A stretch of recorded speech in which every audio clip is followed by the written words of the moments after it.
and Miyamoto Musashi, Japan's most legendary samurai, remained undefeated in 60 duels.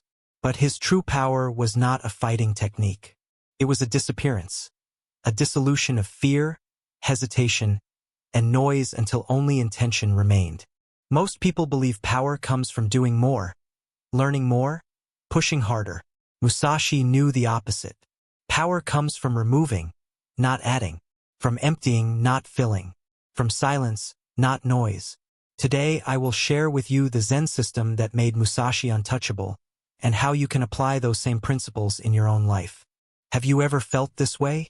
You wake up exhausted, not because you worked hard, but because you spent the night fighting a war inside your mind. Thoughts spiral. Plans collapse. You rehearse arguments that will never happen.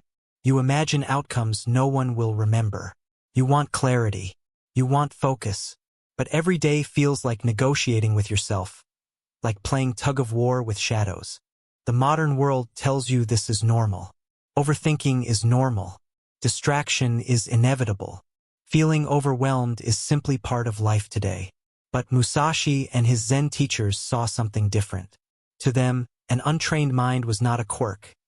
It was a wound, a vibrating blade, a liability that could defeat you long before any real battle began. Ancient Zen taught, you do not struggle with life. You struggle with the mind you have not mastered.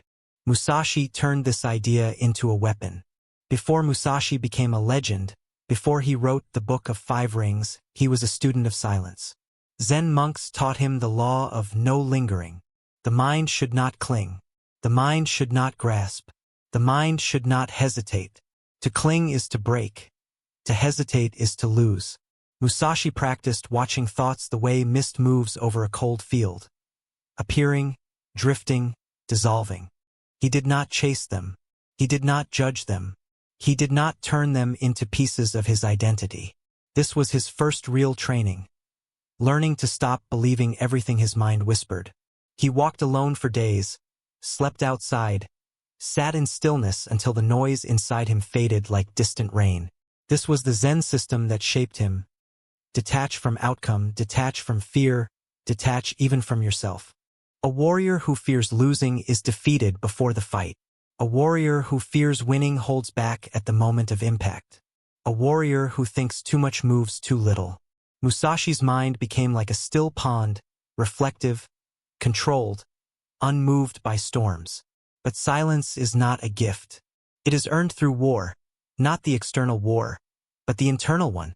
The moment you try to be still, the noise gets louder.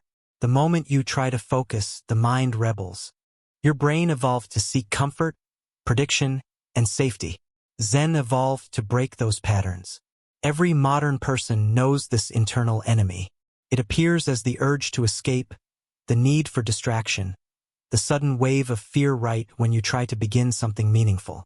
Psychology calls this cognitive resistance. Zen calls it attachment. Musashi called it the enemy within. He understood that discipline is not about forcing action. It is about defeating the identity that avoids action. Two versions of you live inside, the one who moves and the one who hesitates. Only one will survive. Musashi followed a single path with no alternatives and no negotiations. Zen teaches direct experience. No commentary, no self-praise, no judgment. Just action. Musashi trained when he was tired. He practiced when he was uninspired. He acted before fear had time to speak. Modern people wait for motivation. Musashi believed motivation is a trap. When you wait for the perfect feeling, your life becomes a graveyard of abandoned intentions. Zen does not care about your comfort, cares about clarity. Musashi did not care about comfort either. He cared about directness, the ability to do what must be done without theatrics, without hesitation, without excuses. Do the thing. Move the blade. Step forward. Cut through the noise. This was his philosophy. Zen demands consistency that feels almost inhuman. Practice without gaps, repetition without commentary, discipline without applause. Musashi drilled his forms until his body dissolved into motion. No ego, no story, only intention moving through air. Neuroscience now confirms what Zen masters knew centuries ago. Repetition rewires the brain, identity follows habit, clarity emerges from routine. Modern minds crave novelty because novelty distracts from the deeper truth. You become what you repeat. Musashi embraced boredom because boredom is the gate to mastery. He understood that ordinary moments build the extraordinary self. Practice without gaps is not about perfection. It is about becoming someone new. Every repetition is the death of who you were and the birth of who you will become. Most people never transform because they leave too much space between their practice. Gaps let hesitation return. Gaps let doubt regrow. Gaps let the weak identity rise again like weeds through stone. Musashi cut the gaps. That was his advantage. Ancient warriors did not wait for obstacles. They prepared for them before they appeared. Musashi used visualization the way he used his sword. Precisely. He imagined terrain, wind, the sound of an enemy's breath, the silence before contact. These were not fantasies. They were predecisions. Zen monks used rituals for the same reason, to eliminate indecision before life demanded a choice. Modern psychology calls this implementation intention, choosing your behavior before your feelings can interfere.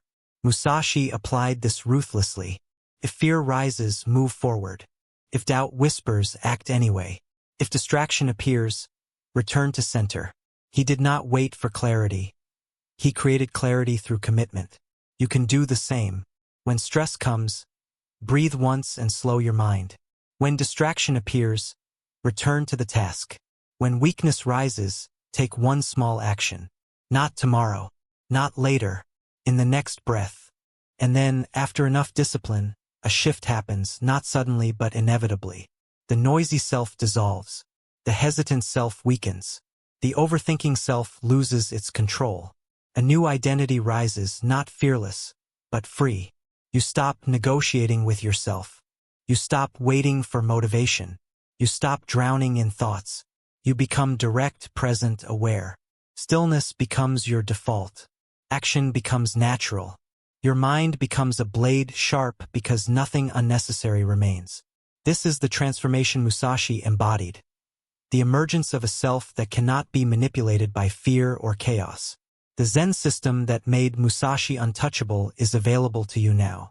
It is not mystical. It is not complicated. It is not reserved for warriors.